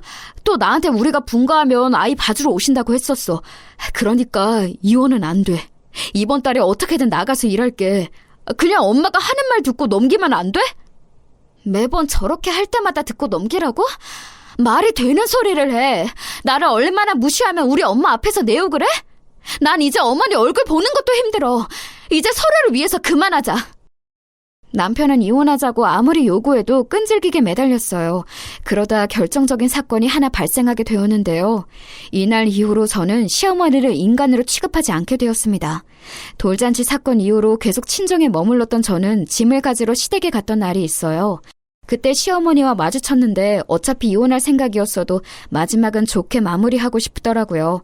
그래서 시어머니에게 인사하고 집을 떠나려고 했는데 시어머니가 갑자기 아이를 잡고 놔주질 않았습니다. 아기는 놓고 가, 이 망하려나. 갈 때 가더라도 아이는 절대 못 줘. 평생 범죄자들이나 보고 살아라. 내 아들의 자식은 절대 너 같은 애한테 못 줘. 무슨 소리를 하시는 거예요? 딸이라고 싫다고 할 때는 언제고 갑자기 왜 이러세요? 아들 아니라고 우는 소리도 듣기 싫다면서요. 아기 이리 주세요. 서영이도 싫다고 울잖아요. 안 돼. 당장 꺼져. 우리 아들 이혼남 만들면서 그럼 내가 곱게 보내줄 것 같았어? 급기야 시어머니는 아이를 데리고 안방으로 도망가서 문을 잠갔습니다. 기가 막혀서 남편에게 전화를 걸었더니 심지어 남편은 대낮부터 친구와 술을 마시고 있었어요. 아들이나 엄마나 이 지긋지긋한 집안과는 다시는 엮이지 말아야겠다는 생각이 들었습니다. 잠시 후 남편이 술에 취해 제대로 걷지도 못한 채로 집에 들어왔어요. 야, 지수야. 이혼? 그래, 이혼해. 나도 이제 너한테 피는 것도 힘들다. 나가라고. 내가 뭐가 부족해서 너 같은 애랑 사냐? 나가! 남편은 술에 취해 거실에 대자로 뻗어 저한테 나가라고 하고 시어머니는 우는 아이에게 울지 말라고 소리치며 안방에서 문을 열어주지 않았습니다. 인내심이 바닥난 저는 결국 경찰을 불렀어요. 시어머니는 경찰이 문을 두드려도 문을 열지 않더라고요. 어이, 경찰 아저씨! 우리 그냥 평범한 부부싸움이에요. 그냥 가쇼, 가. 여기 내 집이야! 안 나가! 나가라고, 나가! 내가 이래서 공무원 안 좋아해. 저기 저 여자도 교도소에서 일하는 공무원인데 내가 도저히 못 견디겠어. 다 나가! 야, 너도 나가! 남편은 급기야 경찰한테 행패를 부리고 저한테도 나가라고 소리를 질렀어요. 아유, 선생님, 그냥 이혼하세요. 진짜 이런 집안하고는 엮이지 않는 게 최선이에요. 내가 내 딸 같아서 그래요. 뭐 이런 집안이 다 있어? 최악이네요. 심지어 신고를 받고 나왔던 경찰이 저에게 이혼하라고 할 정도면 말 다 했죠. 결국 저는 지긋지긋한 시댁과의 인연을 끊게 되었습니다. 아이를 억지로 데리고 나와서 친정엄마가 살던 집으로 들어갔어요. 다행히 엄마가 아이를 봐주어서 저는 일하며 아이를 키울 수 있었습니다. 내 손녀내나, 이 도둑년아, 이혼하면 다야? 우리 아들 이렇게 만들고 너 혼자 잘 살면 다냐고. 네가 그러고도 발 뻗고 잘 것 같아? 어? 너 밤길 조심해. 동네 사람들, 여기 못된 년이 살아요. 하지만 시어머니가 자꾸 주기적으로 찾아와 저를 괴롭혔어요. 친정엄마가 경찰에 신고해도 그때뿐이었습니다. 남편도 계속 찾아와서 다시 합치자고 끊임없이 요구했고 결국 저는 근무지역으로 옮기기까지 했습니다. 이렇게 지긋지긋하게 시댁과의 인연을 끊어낸 저는 다시는 저 집안과 엮이고 싶지 않았죠. 지역을 옮기고 그동안 모은 돈으로 집을 새로 얻어 친정엄마와 딸과 같이 셋이 살았는데 너무 행복했어요. 사실 돈은 여전히 부족했지만 사랑이 가득한 집이었답니다. 엄마, 할머니, 사랑해요. 나는 엄마랑 할머니가 있어서 너무 행복해. 우리 평생 이렇게 셋이 같이 살자. 오래오래 할머니 100살까지 살아. 우리 서영이를 봐서라도 할머니가 오래 살아야겠다. 우리 강아지랑 할머니랑 평생 행복하게 살자. 알겠지? 할머니도 우리 서영이 사랑해. 친정엄마가 딸을 봐주니까 저 혼자 돈을 벌어야 했는데 그래도 즐거웠어요.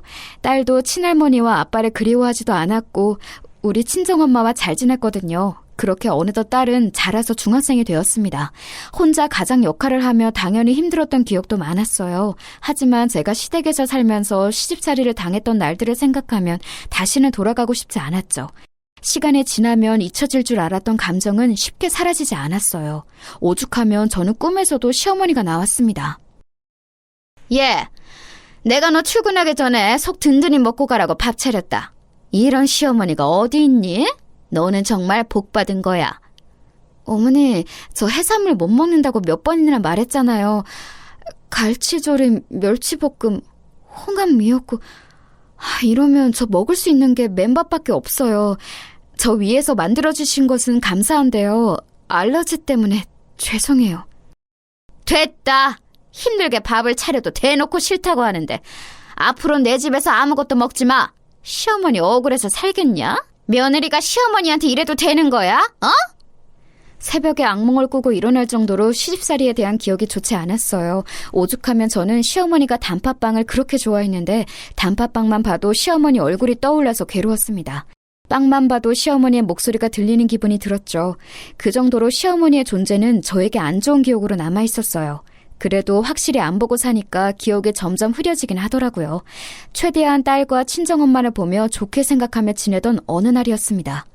그날은 다른 날처럼 똑같이 일하고 있었어요. 동료가 새로 들어온 수감자 중에 골치 아픈 사람이 있다는 말을 저에게 하더라고요. 워낙 장소가 교도소라 이상한 사람이 많아서 그런가 보다 생각하고 넘겼는데 말을 들어보니 심각하긴 했습니다. 저 아줌마 진짜 성격 장난 아니라서 들어오자마자 사고를 쳤어요. 처음 본 같은 방 사람들한테 시비를 걸더라니까요. 저 정도면 여기 오기 전에는 얼마나 사고를 치고 돌아다녔을지 눈에 보인다니까요. 사기죄로 들어왔다고 하던데. 도대체 어느 정도길래? 내가 이따 교대하면서 좀 볼게. 보통 그래도 첫날이면 자기 성격 숨기고 살던데 특이하네. 동료들이 치를 떨며 싫어하길래 저는 궁금함이 생겼습니다. 마치 교대 시간이 다가와서 그 방으로 가서 얼굴을 본 순간 저는 그 자리에서 아무 말도 못하고 얼어붙었어요. 그 수감자와 눈이 마주쳤는데 수감자도 저와 같이 놀라서 눈이 동그래졌습니다. 어머, 세아가 너 지수 맞지? 세아가 오랜만이다. 야, 여기서 다 만나네. 어머, 웬일이니? 반가워. 나 알지? 네 시어머니였잖아. 내가 잘해줬던 거 알지? 이 사람들아, 여기 교도관 내 며느리였어. 나한테 잘하라고. 몸이 굳어 움직이지 못하는 저와 달리 시어머니는 저를 반가워하더라고요. 도대체 무슨 염치로 저를 반가워하는지 이해가 가지 않았습니다. 같은 방 수감자들은 저와 시어머니 얼굴을 번갈아서 쳐다보더라고요. 다시는 살면서 마주치고 싶지 않았고 그래서 이사까지 했는데 이렇게 마주칠 줄은 전혀 몰랐습니다. 야, 지수야. 서영이는 잘 지냈니? 내가 우리 서영이랑 너 보고 싶어서 얼마나 힘들었는지 몰라. 이렇게 마주치니까 너무 기쁘다. 내가 너 아침에 출근하기 전에 밥 차려줬던 거 기억나지? 아이고, 반가워. 시어머니는 계속해서 저를 반가워했고 저는 정신 차리고 그 자리를 피했어요. 자리로 돌아와서 가만히 생각하는데 속에서 무언가 올라오더라고요. 저를 보고 오히려 못 본 척을 하는 것도 아니고 저렇게 뻔뻔하게 아는 척을 할 줄은 전혀 몰랐습니다. 그런데 시어머니는 그 뒤로도 제가 방을 확인하려 가면 계속해서 으스댔어요. 지수야, 너를 보니 우리 서영이가 보고 싶다. 우리 손녀는 잘 지냈니? 너는 내가 그렇게 잘해줬던 거 기억은 해? 조용히 하세요. 소란 피우지 말고 조용히 자리에 앉으세요. 야, 네가 어떻게 나한테 이래? 내가 너한테 얼마나 잘해줬는데 은혜를 이런 식으로 갚아? 네가 그러고도 사람이야? 심지어 제가 아는 척을 하지 않자 뻔뻔하게 나오기 시작했습니다. 하긴 저렇게 사람이 앞뒤가 달라야 억 단위로 사기도 치고 그러는 거겠죠?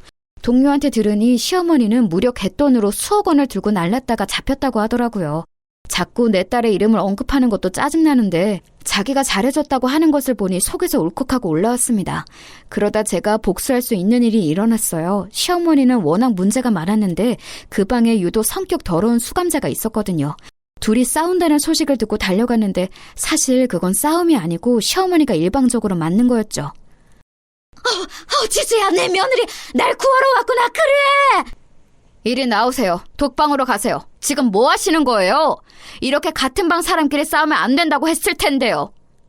뭐? 내가 맞은 거야. 내가 피해자라고. 지금 보고도 몰라? 안 돼. 닥쳐. 조용히 안 해? 여기. 이리 와서 이 사람 데리고 독방으로 가. 자꾸 이렇게 사고치면 계속 독방형에 처할 거니까 처신 똑바로 해. 알겠어? 입 다물어. 제 인생에서 가장 통쾌했던 날이 바로 전날이랍니다. 시어머니는 끝까지 독방에 들어갈 수 없다며 발버둥을 쳤어요. 하지만 여기는 교도소였고 시어머니는 수감자였죠. 시어머니는 아직도 제가 시집살이를 당하는 며느리라고 생각했나 보더라고요. 코웃음 치며 독방으로 넣고 방에서 갇힌 시어머니를 보는데 웃음이 자꾸 나왔습니다. 어머니, 이렇게 부르는 것도 참 오랜만이네요. 거기서 혼자 반성이나 해. 나는 당신하고 할 말 없으니까. 알겠어? 아휴, 마음 좀 곱겠어. 얼마나 거지같이 살길래 사기죄로 들어오냐? 뭐? 야, 너 거기 안 서? 이리 와. 야! 조용히 하세요. 교도관한테 야라는 소리 하지 마세요. 조용! 자꾸 그러면 독방기가 늘어납니다. 시어머니는 그 뒤로도 꼬투리가 잡혀서 독방에 자주 들어갔어요. 그리고 그 사실을 알자 전 남편에게 연락이 오기 시작했습니다. 처음엔 받지 않으려고 했는데 받았더니 아주 납작 엎드리더라고요. 지수야, 제발 우리 엄마가 너무 고통스러워해. 제발, 어? 지수야, 예전 일을 잊고 용서해줘. 제발 예정을 생각해줘. 우리 그래도 좋았던 기억도 있잖아. 안 그래? 지수야. 네 엄마 사람은 나쁜 사람 아니라며. 근데 남의 돈 떼먹고 교도소 왔더라? 그게 나쁜 사람이 아니면 뭐냐? 내가 그렇게 내 편 들어달라고 할 때는 모른 척하더니. 됐어, 이 사람아. 통쾌하게 말하고 전화를 끊으니 얼마나 기분이 좋았는지 몰라요. 그렇게 전 남편은 문자로 자기가 잘못했다고 주기적으로 연락이 오고 있답니다. 저는 그러거나 말거나 시어머니를 주무르며 살고 있어요. 이 사실을 친정엄마에게 말했더니 엄마가 폭소하더라고요. 우리 엄마가 그렇게 환하게 웃는 것은 너무 오랜만이었죠. 시어머니를 보면 나쁜 사람은 언젠가 다 돌려받는다는 말이 무슨 말인지 알 것 같아요. 인과응보라는 것은 이런 사연을 두고 말하는 거겠죠?